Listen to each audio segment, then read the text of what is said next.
or, out of state or whatever for a long. Bob, unfortunately, you cut out about halfway through what you were saying. Do you mind repeating that if you're still present here? I am. I just heard that I'm now being recorded. So my comment was, I think there's a difference between, having an alternate for a single meeting or maybe 2 meetings versus having somebody for where they would be unavailable to attend the meetings for a longer period of time. And I think we could probably come up with a number of how many meetings a person or a delegate could miss before they would probably need to go through a little bit more of a formal process in getting an approved alternate. So I guess I need a point of clarification. Does the CAC do we have any authority to make policy for the CAC? Well, the ultimate approval is by the policy committee. We give a recommendation. Yeah, and the language in the bylaws does talk about if you've missed 3 consecutive meetings. So that's in there. I mean, I agree 100% with Bob. If you're just going to miss a meeting or 2, it's fine to be informal. But if you're going to be gone for 6 months because you're stationed overseas or whatever the reason is, you may not be the best person for the committee anymore. And so whoever we can appoint someone in your stead, and the policy committee would approve that as the new person. Yeah, if you're going to be missing a bunch of meetings, then we need you. We need someone to be filling in that position. So, Bob, would you think that, which is an extremely important subject, what I think we should talk about, but do you think that is a separate subject about absences? The reason I'm saying that is we have not been enforcing our absences. Right. I don't know. I think there's kind of a difference between an absence versus, I could think of, perhaps people being not able to attend because of technical difficulties or something like that, versus, not being able to, I guess planning things out and having an alternate set up ahead of time. I think they're tied together. Do you think they're? I know Craig likes the informal right there. I kind of do like the formal. If we actually had alternates for our seats. This is now me speaking personally, and I think if an alternate's filling in for our seat, that they would be voting on action items. And I do think there should be some level of screening. I think the election of official alternates actually might be a good thing. And maybe you're right. Maybe this does dovetail into absences. Because the nice thing about it is if we do have someone that's not participating, we could start enforcing our bylaws that if they miss 3 consecutive meetings, that they could be potentially removed. And the nice thing is we now have an alternate that could step into their seat. I would think in that case that the alternate would have to be approved by the policy committee then. Exactly. Well, I'm saying, what if the alternates were approved by the policy committee? They were real official alternates. Yep. And that kind of would help. The way this got to my attention in the first place is we were having special meetings on the tip scoring criteria that were leading to a vote, and people were not attending the meetings, but then they were eligible to vote on it. And if you had an alternate, then you have a backup to be taking in the information in your absence to make an informed vote. Yep. Do we have any other committee comments? This is Steve Horn. I agree wholeheartedly, Matt and Debbie, that we probably ought to have alternates, and we ought to, it ought to be more official than just informal. Do we have any additional comments?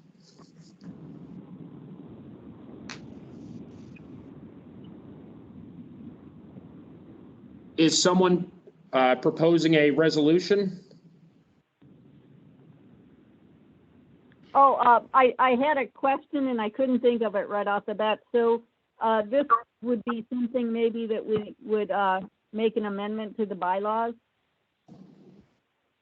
I don't believe we can make an amendment to our bylaws, but we could do a motion or resolution requesting the policy committee to make changes, and I believe it'd go through the TAC and then see what they do with it. So they write our bylaws, the policy committee. We could request Matt? for changes, though. Okay, Matt? Yes? clarifies it. Okay. Yes? This is John Scudder. The bylaws that I've read, there's been, do we need to really add to the bylaws or just enforce the bylaws that already exist? I mean, So- there's been attendance items that have been noted. I mean, I have personally noted, and I'm not sure if we're following, if we're adhering to the bylaws, and we need to create more bylaws. I guess the question is, and you could be completely right, maybe we don't need any changes to them, but I don't think we have any clarification for the normal committee member seats of how we would have an alternate selected. It doesn't state that they would be approved by the policy committee.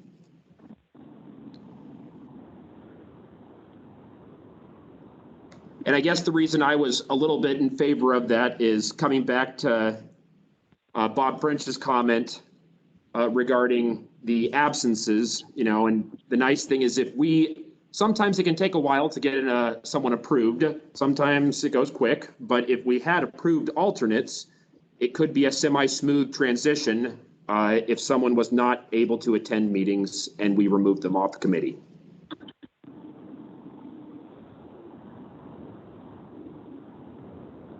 Because I'd like to see participation. That's my biggest thing is no matter how you feel, everyone that's on this committee, I would like them to show up. So Matt, are you saying that maybe you'd be in favor, you're thinking about two levels of alternates, one on an informal basis if you're just going to, be out of town, you can appoint somebody to stand in for you, and another is if in the event of 3 unexcused absences, your already approved alternate would take over for you? I think I'm pro for a single alternate. A official alternate is what I would support. Okay. Yeah, Steve Horn here. I second that. I think it needs to be official. So somebody can make a motion for a resolution?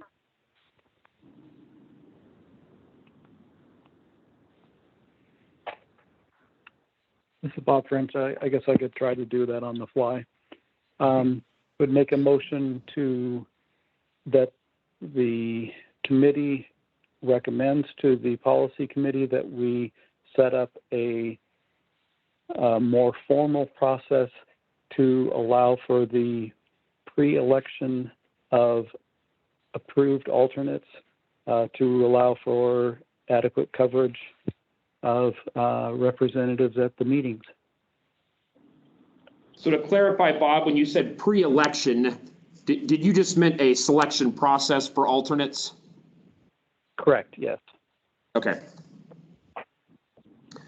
Do we have a second? I second. Okay. Discussion. Comments, questions about Bob's motion? Has there been issues of filling a quorum in the past? Yes.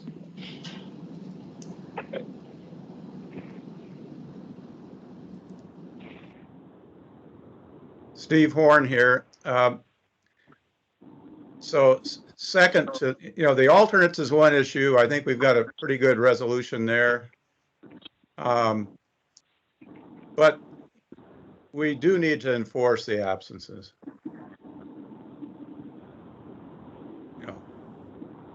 I guess I have, since we tied these two issues together right there, is do we track? And how could we have, could I guess the entire committee would need access. Well, how would the staff have a recommendation? So the way the process normally works is whoever's staffing the committee, whether it's the Freight Committee and John Cecil or this one and Christine or Aaron in the past, the two of us will look at that and see, oh, so-and-so hasn't made the last 3 quarterly meetings. We'll then reach out to them and say, hey, we've noticed you haven't been at the last 3 or 4 or however many quarterly meetings it is. Wanted to make sure you're still interested. And that's the way of saying, we're watching, you either need to attend the next meeting or we're going to find someone else. So, and then based on the response, we either continue or we recommend a new name.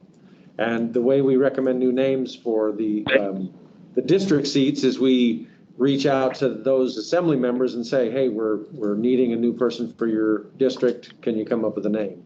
If it's planning and zoning, obviously we reach out to the commission or the staff and say, hey, we're looking, all that sort of stuff. So we track it. We, we have at least one person who's kind of in that boat, and we'll be reaching out to them if they're not here today and saying, hey, apparently this not as exciting for you as we thought it would be. So sort of thing. Okay. And so 3, and this is what I'm hearing is after 3 formal no-shows, they'll get a warning. And if they don't show up in the next one, then they would be, another person would be selected. Mm-hmm. Okay. So realistically, they're actually able to miss 4. Well, no, I guess 3, because if they don't show up at the 4th, I guess that does. So we already have a procedure in place to remove people if they don't show up. Yeah, so we'll reach out to, person after this meeting and say, here's the deal. Are you still interested? And if they say, yes, promise I'll make the next one, then you're good to go. If they say, yeah, I just don't have the time for it, then we'll get another one appointed before the next quarterly meeting. Okay. Do we have any additional question on Bob French's resolution?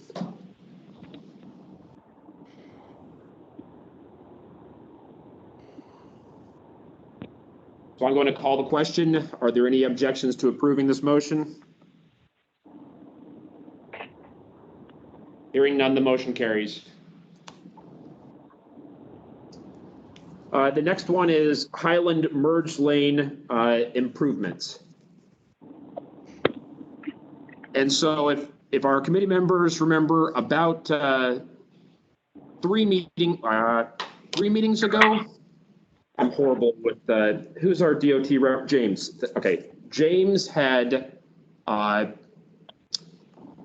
expressed if there was any desire for merge lane improvements at the Hiland on-ramp heading southbound.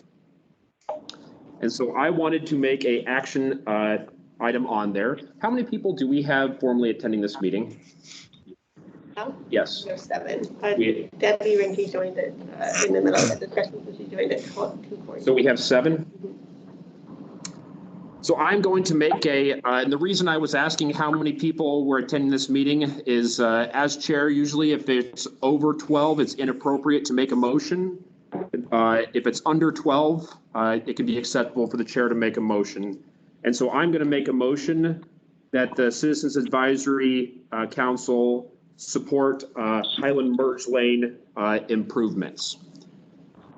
Can I get a second? I had Mr. Winchester seconded, and now we're open for discussion.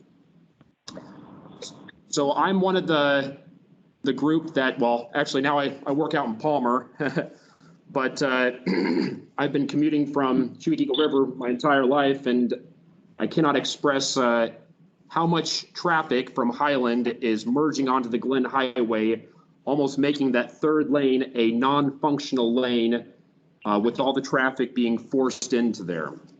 I think this would be a drastic improvement, especially dovetailing with the, oh, what is the official name of the project? The Eagle River Bridge,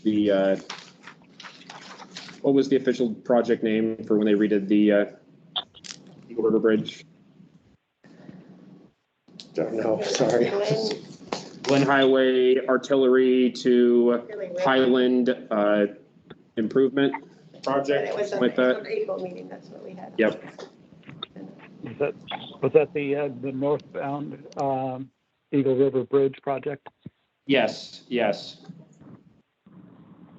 So the nice thing is you now have a functional 3 lanes, but that 3 lanes now has to merge back to the 2. And if we could be a smoother transition, I think it could help even further with not a giant cost compared to any type of interchange or constructions. I think it would be a good project for a reasonable price that I think it would be money well spent for commuting to Anchorage. Do I have comments or questions? Yeah, Matt, this is Steve Horn. So what are you suggesting be done, just generally?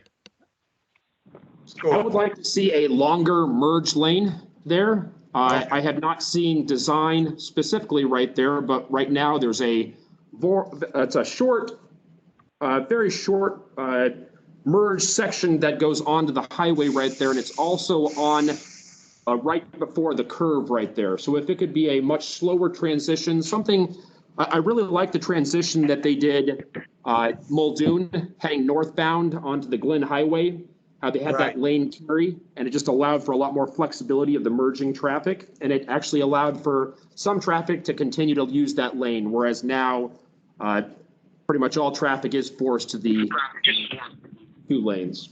Yeah. So this is Steve Horn again. I need to be reminded, is there any project that could dovetail with? Maybe question to DOT? There was, and that was so what is it, the integrated, Glen Highway Integrated Corridor Study had a recommendation of the Hiland, but I think we had major issues with Fort Rich right-of-way issues. Okay. Would staff like to speak on? James has his hand up. James, go ahead. James, go ahead. Oh, thank you. This is James Starzik, AMAT's coordinator for DOT. What it sounds like you're referring to is the existing southbound merge lane from Hiland onto the Glen Highway? Yes. Yeah. Currently, we don't have any project in the works to address that.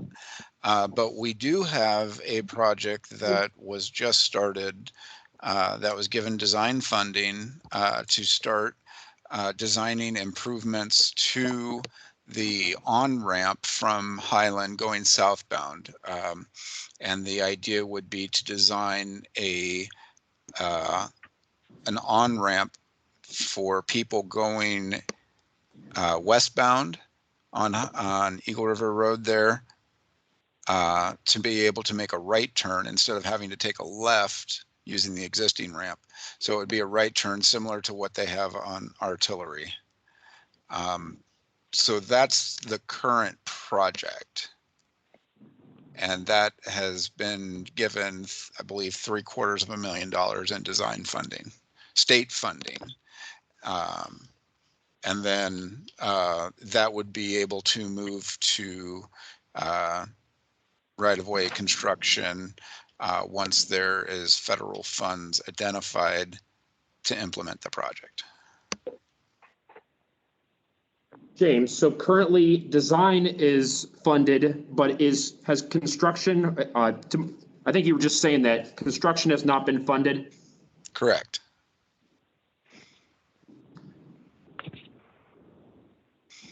Do we have any questions for James? This is Bob French.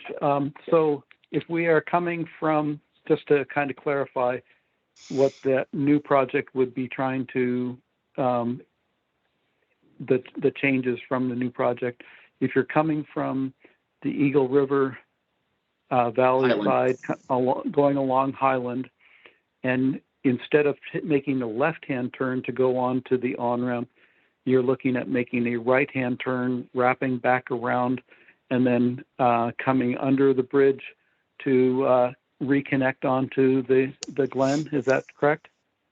Yes, that's correct. That sounds like that would need an entirely new bridge and a fair amount of extra land acquisition there. I can't speak to that. I don't have the qualifications to speak on the Sure. design. And this project has, I mean, this was just within the last month that this funding was obligated for design. So the design portion of this has barely been kicked off at this point.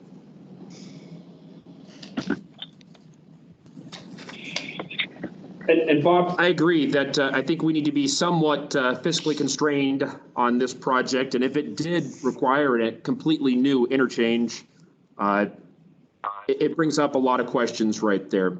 So maybe our motion, go ahead. Just to clarify, the intent here is to not create a new interchange. Thank you. This is the idea here, is that this will solve a number of existing issues for the next 10 to 15 years, at which time then a full replacement of the interchange would probably be on the agenda. No, that clarifies a lot, James. So the intent of this is not for a replacement of the existing interchange. Correct. This is just to add a hook on or off ramp, on ramp, I suppose, onto the Glen Highway. So this is Steve Horn. I'm thinking, and I may be wrong on this because I don't have the drawings or anything in front of me, but so the project that's in the just the pre-design phase seems like it would have the potential to help with that merge issue, because it would meet the highway earlier on, but then if a longer merge lane were needed, it could be incorporated into that project. That's my question, actually. But. Yeah, and I actually spoke with the PM about this today, and he will certainly look into the options of and the warrants that would be associated with that. So it is on his mind, and you know, I really stressed to him that it was his impression of that merge lane is that it is adequate. He's out there watching traffic for hours apparently the other day during the morning commute, and he felt that it was operating fine. But then I you know, made the point that once you make a free flow right turn on ramp there, you'll be putting cars onto the Glen Highway at a much faster rate than people just making that left turn onto the current. And that would, you know, that probably would be a significant issue. And we talked about the artillery on ramp, that if and this is what I told him, and I preface this the same way then, is my memory that artillery on ramp did not have such a nice lengthy merge lane in past iterations. That's a relatively recent addition. Am I correct for folks that live out there? Yes. It's not a merge lane, it's an entire lane. It's an entire lane. And that is one of the things you gotta think about for this Hiland, is that the new ramp will go into an existing travel lane unless you're gonna add an entirely separate merge lane, which does call into question whether or not the interchange needs to be redone. So I'm curious how it's gonna function, because you're adding a lot of traffic into an an already existing lane on the highway that's pretty full in the morning commute. Yes, and so all of these things are what we were discussing, and I have full faith and confidence in our design crew to come up with a reasonable alternative. And so as this one progresses, I'm sure we will all get a chance to see some design statuses on that. And James, you hit on actually I think it was you that had mentioned the backed up traffic at Hiland right there can go all the way, it can back up for over a mile. And so you hit it on the dot right there, as if there's or maybe Steve Horn had mentioned it, if you create a smooth transition, you're going to be putting quite a bit more traffic on the highway. And another comment for the PM or P, whoever's with this project right there is, you know what, that merge lane works just fantastic right now. There's not a problem with it because it's only used for merging traffic. It is not a functional lane. I mean, it's a dedicated, I mean, for all purposes, it acts as a dedicated lane that all traffic prior to that point has to move over before they hit Hiland in heavy points of congestion. Whereas the Muldoon, however they designed that one there, you can actually have traffic that utilizes that third lane. It's not going to be dense traffic, but you can have slower moving traffic utilizing that lane and allowing faster moving traffic to use the far left and center. But back to our motion right there, I would just like consideration for the merging aspect of that project in our resolution. I think that's there's two birds, and it'd be nice for our resolution to deal with both issues. Sorry, write this out.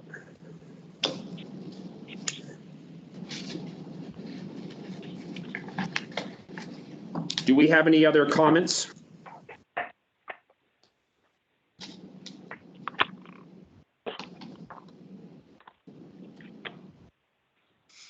So, go ahead, James. Chair, James Darcy again. I guess for my own edification, could use a little clarification as to what I was getting ready to write it down again. What your proposal is here. Yeah, I know. So I am moving to support merged lane improvements onto the Glen Highway and what could we tie something in for that right lane so it's dealing with Highlands traffic as well? Do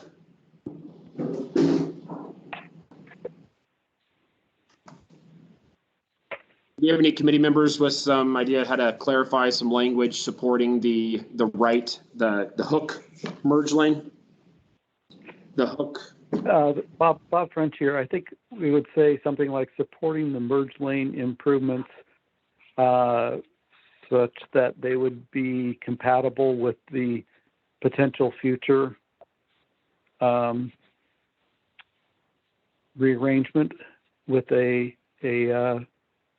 I guess a cloverleaf on-ramp at the Hiland Road. So is it a cloverleaf is something, educate me, a cloverleaf is something very different, right? Isn't that what's at Muldoon? No, that's actually a fancy double crossing thing, but yeah. I think it's really more, instead of having it's the idea that you're looping around into a rounded corner rather than just a left-hand turn. So is clover an appropriate word for that? You'd have to ask the designers. I'm not sure. It is a cloverleaf? Partial cloverleaf. Okay, yeah, that sounds great. You want to repeat that, Bob? I don't know if I can. I know I couldn't. Support that the CAC supports the merge lane improvements southbound from Hiland Road onto the southbound Glen Highway, such that the merge lanes would not be conflicting with the possible future partial cloverleaf renovations to the Hiland Glen interchange. You're a good man, Bob French. That sounds good. Yep, that is real good. So now that we heard the motion, do we have any objections? Do we have any objections to the motion? Negative from John. Are you, John, to understand you, are you objecting on this motion? No, I'm not. Oh, okay. The motion carries. Okay, so now that let me get back to my main screen here. I figured I should write something up and got off of, okay, I may have got back. Okay. So our next item, so we finished up our action items. We're going to be moving to project and plan updates. We have Eagle River Traffic Mitigation Phase 1 Business Boulevard to Eagle River Road. And I know, James, that you have nothing to comment on this. We had previously spoke of inviting one of these city planners that's more versed with this project. Was it the director or was it a particular? Well, we have Nicole Ream here. Ah. Yes, to give an update on it. Yes, please, go ahead, come up here, Nicole. Get close to that, it'd be better. We actually have met Yes, I was gonna say, it was versa. versa. Yes. So I wasn't able to do an update on Monday, so this is. Oh, this is actually perfect, because I actually didn't attend, so. So I'll introduce myself and my coworker. So my name is Nicole Ream. I am a professional engineer and project manager. I work with PTS. We have professional and technical services. We have a term contract to assist PM&E with project management. And so Connie Heaney is a project administrator. She's my right-hand woman, and she'll be helping me bring this project to fruition or termination or whatever happens on the project. We have been managing this project since 2012. So this project started as the Business Boulevard extension to extend Eagle River Road through to the Business Boulevard at the Old Glen Highway.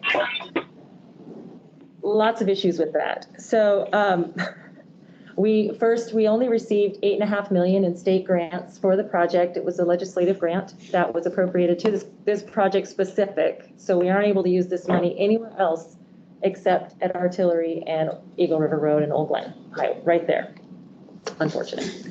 But we were granted $8.5 million. We currently have $5.1 million. We did buy a couple of properties, and we've done several designs and moved several different directions in order to try to figure out what needs to be done in this area in order to extend a road to Business Boulevard. Ultimately, what we found out was, yeah. Excuse me? What's that? Oh, she's just. Yeah. I mean, I'll probably wait till tomorrow to buy the ticket.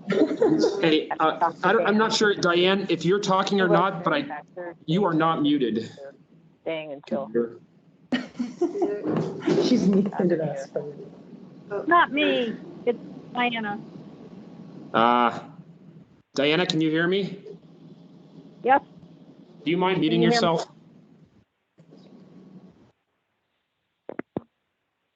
Thank you. You don't have to hang out. So.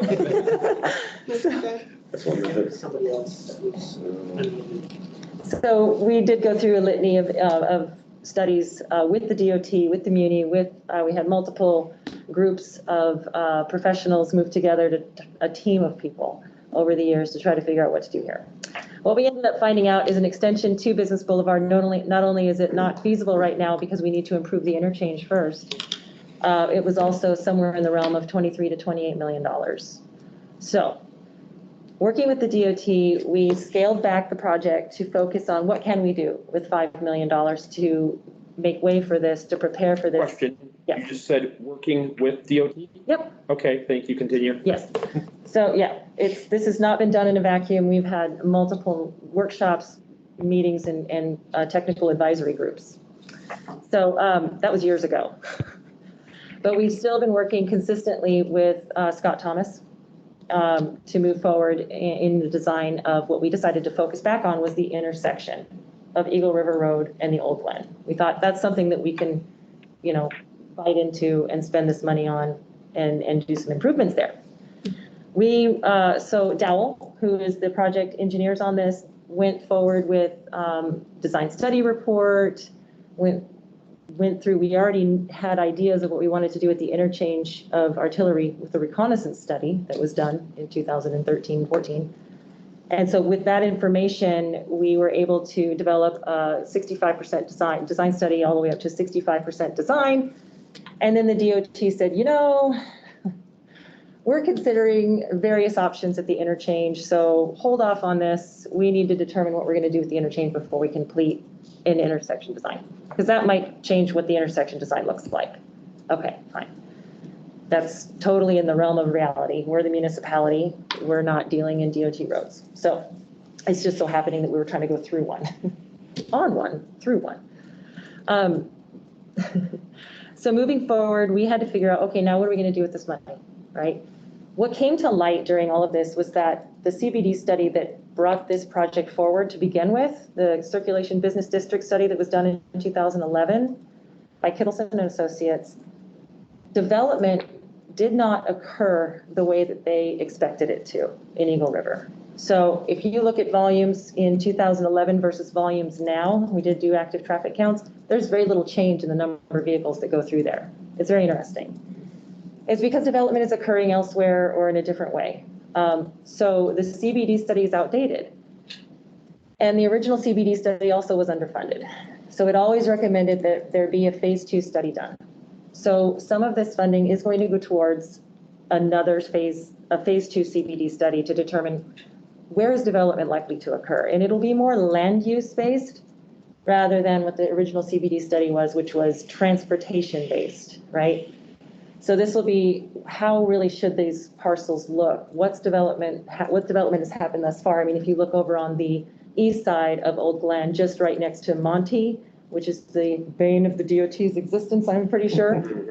There's been senior housing development. There's been low-income housing development, creating just a ton of vehicle movement there that needs to be addressed. But then also you have possible development to the north end of Eagle River that could redirect downtown district farther north. So we're not really prepared to move forward with any kind of internal circulation of downtown Eagle River until the planning department gets figured out what's going to happen there. So we intend to give part of this funding, and I think Craig so far has been trying to head up the development of an RFP to put out on the street to do a planning study for Eagle River. For an additional CBD study? Yeah. This is what we're referencing? Yep. And this is the lynch, this is the key component before anything can move forward? Is that what I'm hearing? No, the key component before anything can move forward in the area where we're at is for the interchange to be done. Okay, so for the DOT to decide what's going to happen at the interchange. But the CBD study is going to focus on the internal workings of Eagle River, not what's happening at the interchange. So that's what, so the community has been asking, all the community councils all want to know is about Artillery Road interchange. There was a PEL that was supposedly going to be commissioned, and they canceled the PEL. Yep.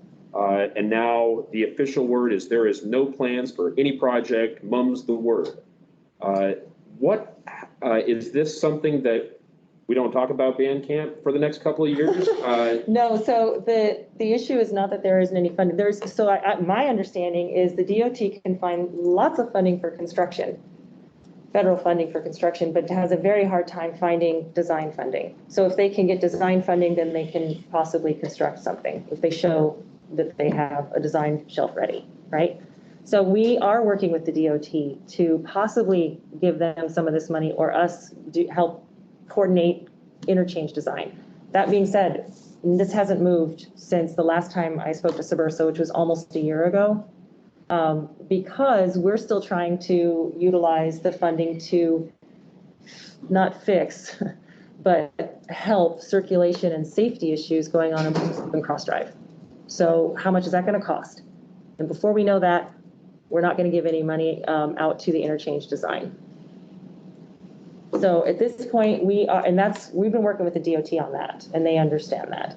One of the major issues with this intersection area is a third order street or a residential street that comes into the intersection between order 2 street at Eagle River Road and interchange. So Cross Drive right now, as it enters into the Old Glen, it's a safety issue. Granted, there's been very few crashes that have been logged here because people are very wary when they come in and out of there, but there was a very serious motorcycle incident in which a person died. So this intersection is something that we can use our funding for to close down partially in order to permit only, we're going to permit only right-in turns and not permit anyone to exit or enter in from the left. There's too much weaving action in this area. There's too much just concern with where people are when we come in and out. So that in and of itself could create more traffic on Cross Drive because everybody then has to exit to the north, right? So all the vehicles that could have just come into Pizza Man and then come back out at Cross will now have to go north on Cross Drive. So improvements to Cross Drive will be necessary. So where are you at on design? So right now, so we actually, but when we thought we were doing the intersection, we had like a 35% design for Brooks and Brooks Loop improvements and Cross Drive improvements. And now we're back scaling it back since we have more funding to concentrate on improvements needed to Cross Drive when we close the intersection. We're now looking to improve Cross Drive and not do anything at Brooks Loop because we're not going to touch Brooks Loop. We're going to leave Brooks Loop as it is, as it functions today, and concentrate on Cross Drive. And then you might be asking, well, if you close Cross Drive to right-in only, where are vehicles going to get out? That's what I was wondering. Yeah. So Brooks Loop is not a favorite of the DOT either. So we purchased a property that a business owner was prepared to build. It was an HVAC guy that was going to build on this property, and we were still planning to do the Business Boulevard extension. So the meeting purchased the property and before he built on it. And so we have a property that is, if you're going north on Cross Drive and you just a little bit offset off to the east on Brooks Loop, it's between Brooks Loop and Centerfield. Centerfield is the street that runs parallel to Brooks Loop just to the north. We're going to put in a fully developed street, pathway, lighting, storm drain on that parcel. So most vehicles to exit will go to Centerfield. And then they can go into Business Boulevard or they can go back out to the Old Glen Highway. So there will be no movement on the interchange because there is no design funding, and design funding will not become available until Cross Drive project has been completed. Just vetted. No, we're just now in the design. You can consider it the design study phase without a cost estimate. So we just don't know what it's going to cost. Once we know what it's going to cost, then we'll work with the DOT on what we have. Okay. And from what we've heard from the project manager that was going to be working on that project, we likely have the funding we need, at least to get through the NEPA process. Yeah, and it is in everybody's best interest that this gets done. So there will be funding there, whether or not they still want it. If you've not heard that they're going to use it, but that's the point right now. We're still planning to use funding for the interchange. Perfect. Debbie Winky online, another committee member, is asking if you can come to Chugach Eagle River Forum to give an update. Chugach Eagle River who? To a forum there to give an update on this project. And is it as yet to be determined forum scheduled? Sorry to interrupt, it's for the Chamber of Commerce. Oh, for sure. So we intend to start the public process back up again as soon as we have our concept ready to go. We'll be presenting to the community councils, we'll be and Subursa, so it'll be double for you guys, and always the Chamber of Commerce. So yes, and the public, obviously. And we've already had local meetings with area Brooks Loop and Cross Drive people since before that, just to talk to them about their movements and how they like to see things done in the Eagle River. So we're working very closely with the public, and we will be very open with a robust public involvement process. This is a content-sensitive design. So weren't they planning on something this last summer of upgrading Cross? Yes, and the reason why it was delayed was due to the DOT sort of putting a holding pattern on the intersection design. So the improvements at Cross were in conjunction with the intersection improvements that we had planned. So now we have to redo the Cross Drive intersection improvements because they don't align with the intersection of Eagle River Road and Old Glen Highway.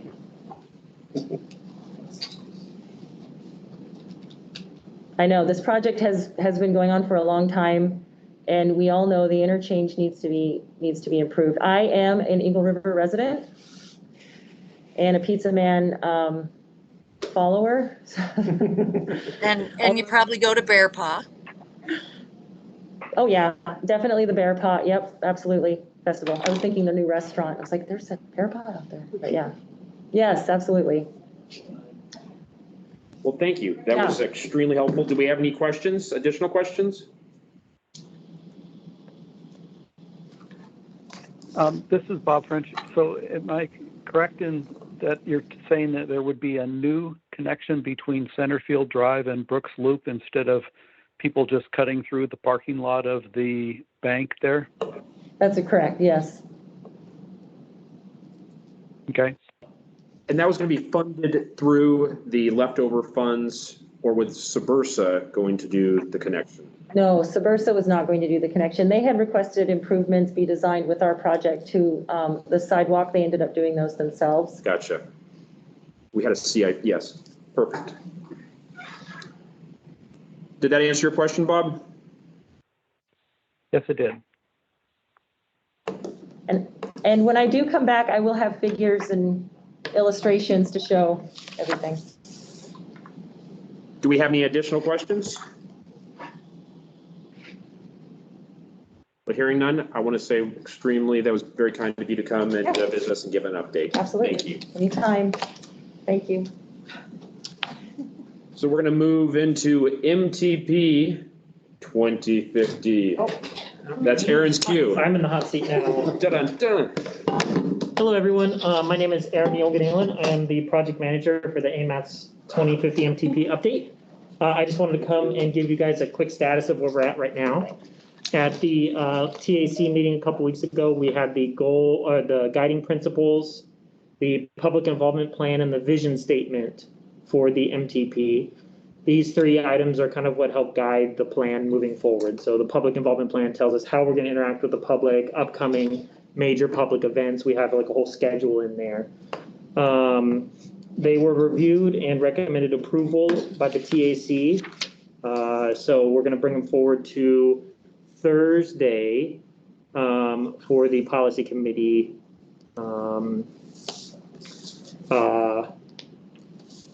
for policy committee approval, we hope.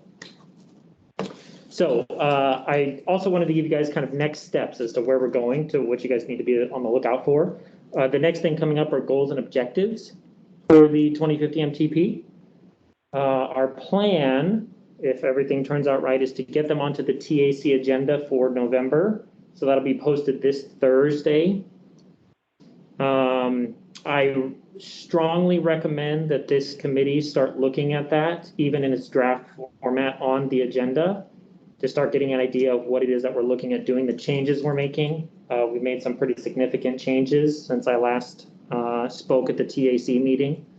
So I'm also going to be working with Christine to get some kind of communication out to our AMATS mailing list to give them a heads up that we recommend that people start looking at these now while they're going through the TAC and Policy Committee for public release. So that's all that's being asked at the TAC and Policy Committee meetings, is to release the goals and objectives for a comment period in December. We're also going to have a survey that's going to ask people to provide their comments on the goals and objectives as well as future needs, and a workshop where we're going to invite people to come and talk to us about the goals and objectives. Are we heading in the right direction with them? And what kind of future needs that they see for the transportation system.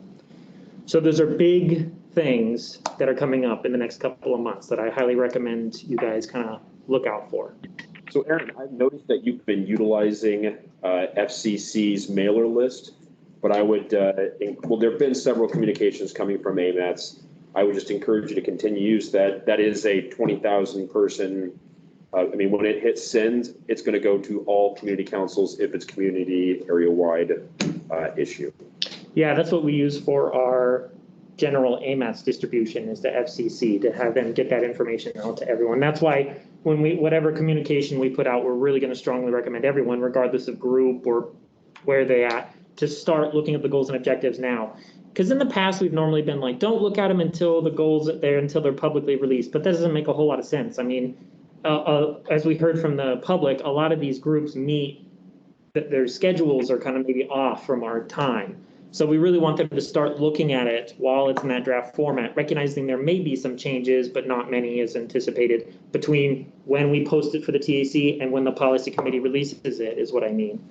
And then it gives them maybe an extra month to review. So then during the public comment period, they can get their committees together and actually get their comments sorted, approved, and to us before the comment period closes. And I apologize if you're repeating yourself, but by our next CAC meeting, will we have the opportunity as a committee to give, it'll already be passed? That's why I wanted to come to you guys and strongly recommend you start looking at them now. So our comment period is going to be in December.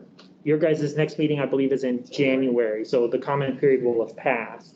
So I would recommend you guys think about maybe looking at them and then getting together as another meeting, yeah, or that's something. Where we're already going. Yeah. And I am available if you want me to come back or talk to you about why we're making some of the changes to the goals and objectives, to kind of talk about our process, talk about what's changed, that kind of stuff. So before we open that discussion, do we have any specific questions for Aaron on the information he shared with us? Yeah, this is Steve Horn. Aaron, how long is the comment period going to be?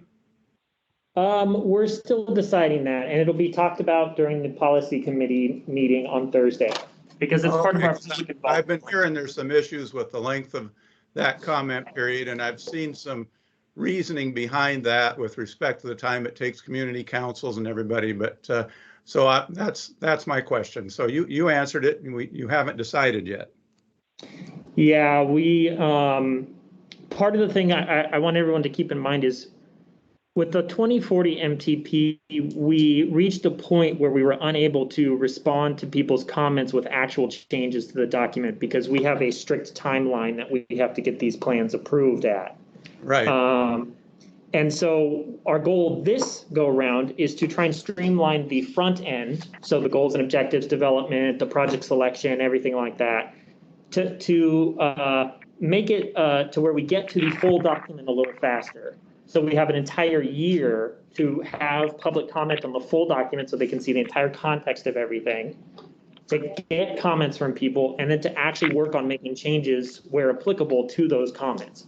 So we don't have another repeat where we say, we can't get to them this go around, we'll get to them with the next update. I do not want to do that with this one.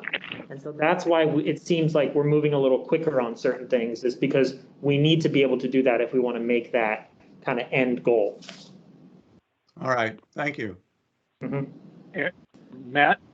Go ahead, John. It's John. And through you to Aaron, I second that that there needs to be an increased time, at least 45 days. I believe it was common in both letters that we've received that the comment period be extended. What I would recommend is that we have a specific meeting that we could give recommendations, and that's what I was going to move in after we asked specific questions for Aaron. So I think you're hitting on some major key point issues right there, but I was thinking we could do it in the proper time and have a additional meeting. So I guess I've just focused right now is there any other questions for Aaron before we discuss scheduling of a potential meeting between here and our next CAC official meeting? This is Bob French. I would, I guess, second that it not only have the CAC have adequate time to review this, but also that the public have adequate time to review it. That's it. So are there any committee members that would object to doing a workshop and a, what would you call a workshop and then another meeting would actually be an official meeting? It could just be an official meeting. If you have a forum, you could present your suggestions there. It wouldn't have to be 2 meetings unless you wanted another presentation, Aaron, but if you review the document and just have a meeting in December and you have enough members show up, you can Just do straight into action items. Yes. So I think we all have busy schedules, but I know that there's opinions on both sides of this one. So I'd like to focus our discussion on, do we do, hearing no objections to doing the meeting, do we want to do 2 meetings, a work session and an actual meeting, or just do a streamlined single meeting and vote yay or nay at that one meeting?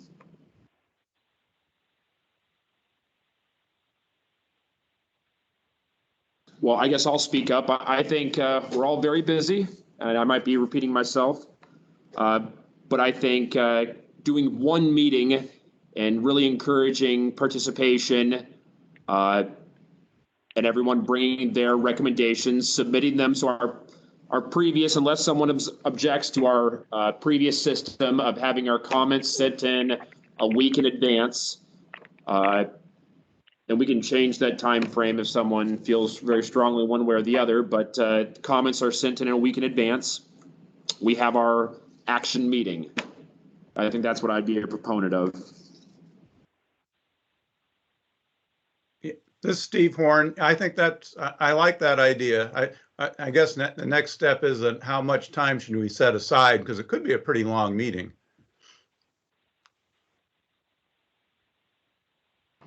Do you have recommendation?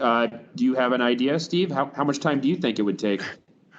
Well, maybe we can get it done in 2 hours. I mean, there's going to be a work session, then we've already looked at it, so we probably don't need much of a work session. We've got our comments together by then, correct? Exactly. There really is not a work session. It's the comments are sent in and we vote yay or nay. Okay, yeah. Yeah, okay. No, I think it could be the regular length, a couple hours. This is Diana Evans. Did Aaron say when he thought they would have some sort of draft ready to send out? I didn't catch that in my notes. Yes, we're anticipating having the goals and objectives posted to the TAC agenda this Thursday. So that will be the time to take a look at that draft and start formulating your comments. Okay. Aaron, this is Bob French. Was there also going to be a public meeting where perhaps we could skip a formal presentation to the CAC and instead have CAC members, either attend or virtually attend that meeting so that we could, I guess, have the benefit of seeing what the proposed changes and everything else would be? I mean, yes, but if you guys want to submit comments formally, you need to make motions on it, and you can't do that at a public meeting I'm having as part of the 2050 MTP. I think he was, remember how this last... I think it's just, sorry, I thought it was just more in the idea of instead of having a presentation and then a formal meeting, both for the CAC, we may be able to attend the public meeting instead. Okay, so just to clarify, Bob, now that was for informational purposes, right? That we would understand, kind of like Aaron's amazing job he did with his last scoring criteria presentation, a way for us to streamline the information. Is that what you're saying, or? Yes. Is there going to be any type of informational meeting before? No. Okay. No, I mean, I thought I heard you guys discuss that you just wanted to do that all on your own and then come back together as a group, having your comments submitted, and then take action on those comments. And that was your meeting. It is. I think he was not talking about a CAC meeting. I think he was just asking for informational purposes. Is there any broad type of meeting that you'd be doing before that point that CAC members could attend to gain knowledge? No, we're not planning on doing a workshop until after the goals and objectives are officially released so people can see them. This is our attempt to try and give groups and organizations that have lengthy schedules for their meetings early time, basically, to start looking at it and prepare their comments. Everyone, of course, is welcome to take a look at the goals and objectives as soon as they are posted. So go ahead. We have one comment from Debbie Vinky in the chat that she has no objection to the workshop. She'd like to remain on the committee and apologizes for missing so many, but her vote is 1 meeting. Perfect. So it sounds like, well, I guess we need to do a form. Do we need to make a motion, or can we just agree informally? Okay, so just informally, it sounds like we need to schedule a single meeting that is going to be an action meeting. Do we have the Survey Monkey? I know you guys have to take time to do it. Do you mind doing a Survey Monkey for some potential dates and times, just to give a little bit of flexibility for everyone? Doodle poll. Yeah. Oh, good. Yep, that would work for me. And would you like me to be at this meeting? Yes, please. I know you're going to be fielding.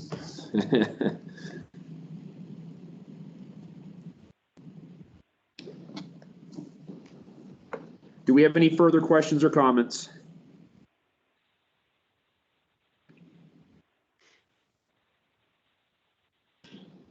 Hearing none, I'm going to unlock my iPad. So general information, AMAT's third quarter newsletter. And we didn't want to bring it up, but we just wanted to mention that it was out, make sure people are taking a look at it and forwarding it on so that it's read. So this is our first year doing a newsletter. We're 3 quarters into it already. So just an FYI, make sure everybody knows it's there. Would you send it to FCC? Do you mind it being mass distributed? No, I don't. Yeah. It is technically sent to them because they're on our email list. Is it? Mm-hmm. Perfect. So this is Steve Horn. I'm sure everybody will enjoy Craig's animals. I haven't read it yet, so yeah. I'll look at it. You have goats? No. No, but one of them is park goats. He's an Airedale Terrier. Oh, nice. He'll eat lots of things. So I think if there's not any questions on the AMAT's third quarter newsletter, I think we'll move to committee comments. And I think this would be a great point right now. Right now, we're all thinking about CAC issues. Is there items that we want to take up at our next meeting? Now is a great time to get things on the agenda if we want to discuss it.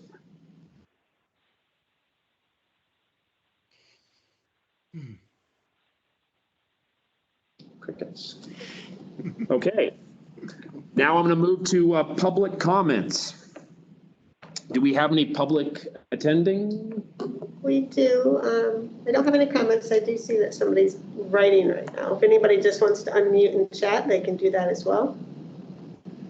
We're going to stand by for a second, and either someone's going to communicate chat or they'll unmute. Let's see somebody. Looks like Nancy Pease has her hand up. Yeah, go ahead, Nancy. Yes, thank you for the opportunity to comment. I'm interested in whether the the Community Advisory Committee will weigh in on the use of data in the MTP 2050. And I guess Aaron is on the call here, so he can verify if this is wrong. But my understanding is that the 2050 plan will use up to 2019 traffic, social, and economic data and disregard 2020 and 2021 data because of the effects of the COVID-19 pandemic. And I don't know that we'll, I don't know what normal is anymore, and I'm hopeful that we will use all relevant data. And I wondered if your committee will be weighing in on that.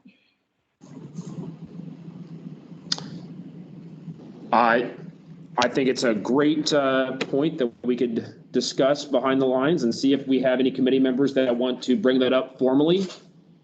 We did receive your communication, and we will have some discussion over it.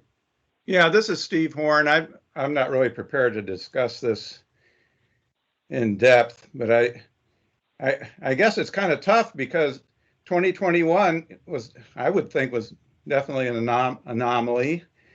But how much are things going to change over the next 3 or 4 or 5 years with folks working from home and more delivery, and it's just hard to figure that out. At least for me it is. I know there are professionals that do this type of work, but I guess I'm kind of split in the middle at this point. I'm not saying we should use 2021 data, but how do we figure out what's really going to happen based on projections? Anyway, that's my comment at this point. Because it's too late, so if we have okay.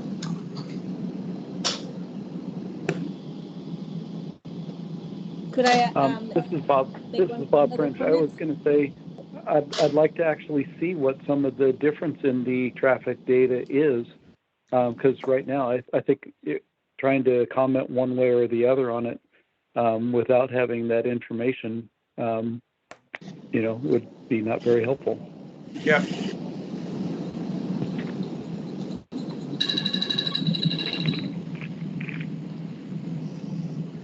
Well, if there's a committee member that wants to have this on our agenda, we can discuss it at our next meeting. Does that sound fair?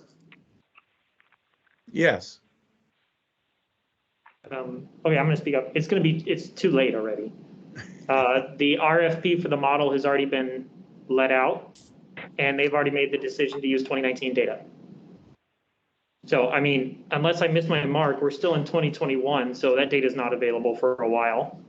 So I'm not sure why I'm being hit over the head that we're not using 2021 data when it's not available. Doesn't exist. And 2020 data, yeah, is pretty different.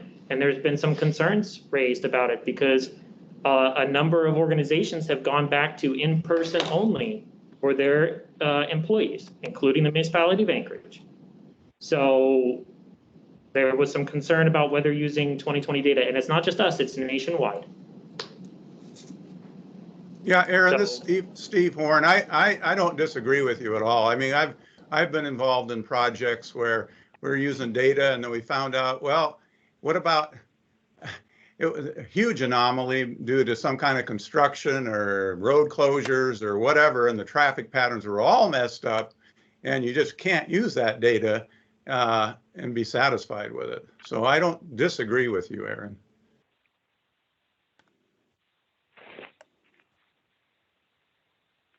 Can you give us or can you release the difference of the data between the 2020 and the 2019? Is that fairly easily something that could be shared? I have no idea. I'm not the project manager for the model update. I can talk to the project manager and see, but as far as I know, everyone's using 2019, so I'd have to see what it would take to do a comparison between 2019 and 2020. So even though we've missed the deadline, does the committee want to hear an update? I mean, it sounds like it's kind of a moot point if they've already made the determination that they'll be using 2019 data. How does everyone feel about it?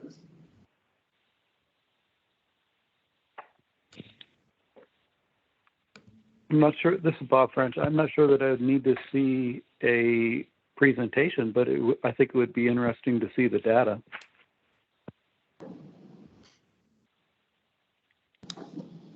So if it is feasible, Aaron, and I use that word, if it is feasible, we know that you do have limited staff and some major time restraints, but if it is feasible, it would be nice to see that information for our next meeting, if it's possible. Okay. And while I'm at it, I'll ask them and see when they anticipate 2021 data is available and see when that time frame is for that and if it's something we can work in there. So thank you, Aaron. Mm-hmm. Do we have any additional public comments? Christine, we have Debbie Rinke said she agrees, and it would be interesting to see a brief picture possible. But Nancy, you still have your hand up. Is there something else you wanted to say? Yes, I wanted to ask both staff and the committee how new tools are being incorporated into the model, and also how the Citizens Committee is being kept abreast of those tools. And in particular, I'm interested in new models for modeling the induced demand of lane expansion. And I forwarded to, I believe it was one of your members, a model from the Rocky Mountain Institute that just uses lane miles and FHWA data. But this is a question that, as we look at congestion, we know that all across the country, we're never able to build lanes that are not then filled up with induced traffic. So that's a general question. How is the commission being, brought up to speed on some of the new modeling techniques? And then also specifically, is induced demand modeling being incorporated into the 2050? And if not, what can we do about that?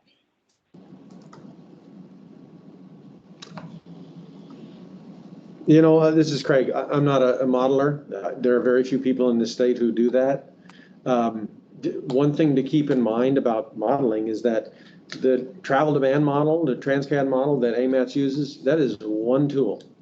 That is only one tool of many tools that we use to try and figure out what projects we need to do in the next 20 years in this town. And it is not the only thing. We don't just pump numbers into the model and then whatever spits out, that's what we do regardless of everything else. We look at a lot of things. Again, I'm not a model. We have just let the contract. We haven't even met to choose a selected team to update that model. So I think a lot of those questions that Nancy's asking are very, very, they're just preliminary. I mean, not preliminary, but it's way too early. We don't have any idea what we're doing on that yet because we don't even have a modeler yet. So I can answer. Go ahead, Aaron. In terms of induced demand, as I said in the 2040 MTP, because this question came up, yes, the model that we use does account for induced demand. So I suspect that the 2050 model that we're going to be using will also account for induced demand. I didn't hear the first part of your question because you cut out a little, so I don't know what you asked, but modeling tools will be looked at where possible and where feasible for us to incorporate them in. Okay, so I have a question. How can committee members educate themselves on modeling? I'm not very familiar with the modeling techniques you guys use. If a committee member wanted to educate themselves of your current modeling, is there any documents out there? Okay. Yeah, I think so. I think there's some reports we can make available that are from the 2040 MTP. So you can see what we're talking about for travel demand and stuff. But it's a very specialized field with a lot of technical know-how. So I'll just give you a heads up on that. In terms of this current, I don't have anything for this current model because we haven't got the consultant on board and started the process yet. But I can give to Christine's, I can try and look around for stuff that we use for the 2040 that we made available on the websites that talked about that model. It'd be nice to make that available to the committee members so that any committee members that were interested in educating themselves could have a viable option. Mm-hmm. Okay. And so we'll try and find,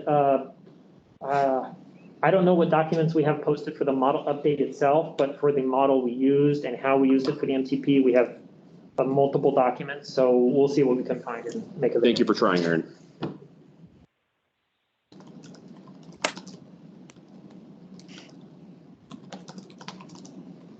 Is there anyone that has their hand up, Christine? No, but James put a link in the chat to compare 2019 and 2020 data. Thank you, James. If you're joining on your phone, perhaps we could get that on our website somehow so anybody could see it, and I can email it out to the committee. Nice, that'd be fantastic. Okay, if there are any more public comments, I'm going to move to, or I'm going to request, I'd like to adjourn.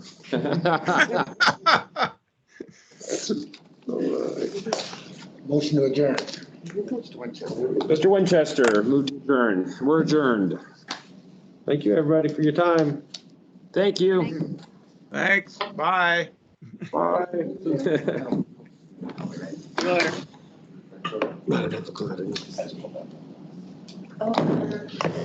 Just, yeah, I hang up. I haven't, oh, Gary, thanks for calling me. Yeah, there's an intro.